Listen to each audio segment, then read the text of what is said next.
Good morning, everyone. It is August 14th, 2025. I hope everyone has been surviving this heat wave that we've had. It's been about a week long now, and I know I could show you all kinds of films and shots that are been taken on the TV through the Weather Network and the normal and our local channels on just how bad this heat wave is. And it's pretty impressive when you look at the maps and you see how the world is heating up with this climate change and how it's affecting the world all over. And it's really quite something when you have a chance to really start looking at the maps of the continents and to see how North America is now being affected by it, how Europe is affected by it, and it's interesting because as well as the fires that are taking place during these heat waves and ruining our forests and killing our animals and from the forests. And interesting fact that I hadn't thought about, but the other day I saw a thing on the news about how poor Scotland is now getting the fires too, and it's quite further north too, closer to the Arctic Circle, and it just shows how quickly the ice is melting in the Arctic, and what we're facing. And then it's back to the other thing that with the droughts now that are affecting us, with the crazy storms and weather patterns and the tornadoes and the possible tsunamis and the volcanoes acting up. Mother Earth is in full rebellion right now for what we've done to her.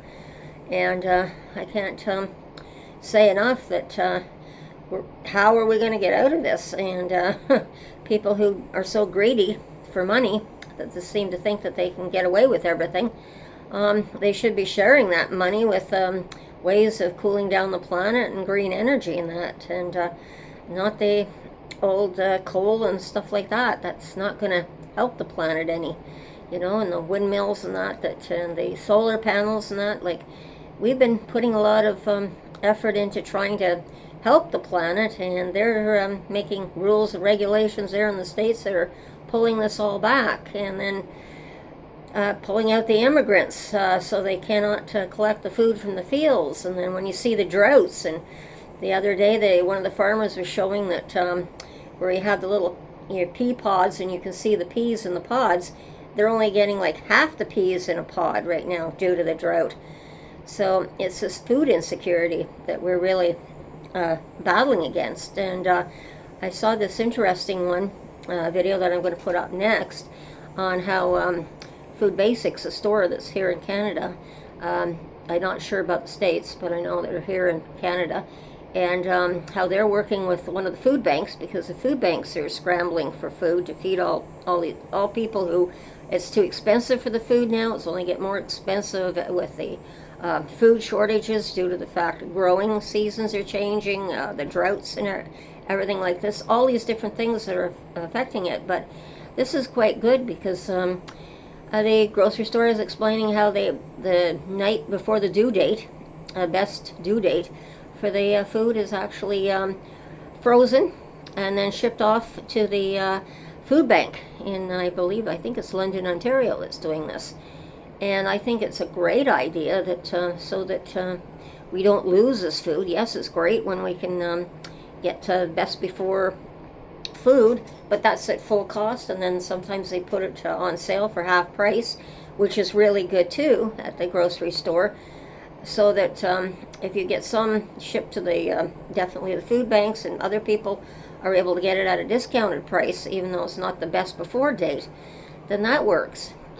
So I think it's cooperation from everyone, and it's just a feel-good story in a sense of the word, because food's not going to waste, and we cannot afford to waste food. And then, I think back on the years growing up, just how much food that's even wasted at the restaurants, and wondering other ways of how we can recycle food and that, and produce food, and realizing that that's what we used to have. Was we had a vegetable garden when I was young behind the garage, and we had asbestos, excuse me, not asbestos, asparagus is what I'm trying to say. Even I have my bloopers. But we had that. We had carrots and lettuce and, oh my goodness, all kinds of things. And beans and that, we were growing them in a little patch. And all these properties that have good-sized properties, and people are complaining. Well, stop complaining.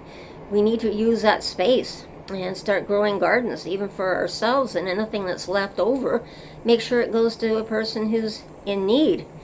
And there's so many ways and innovative ways that we could come up with things. So I'm not going to gripe on it today, that's for sure.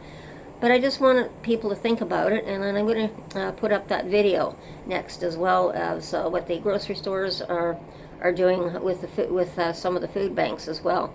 So everyone, take care, enjoy your day, watch your surroundings, be safe, and we shall talk again soon. And bye-bye.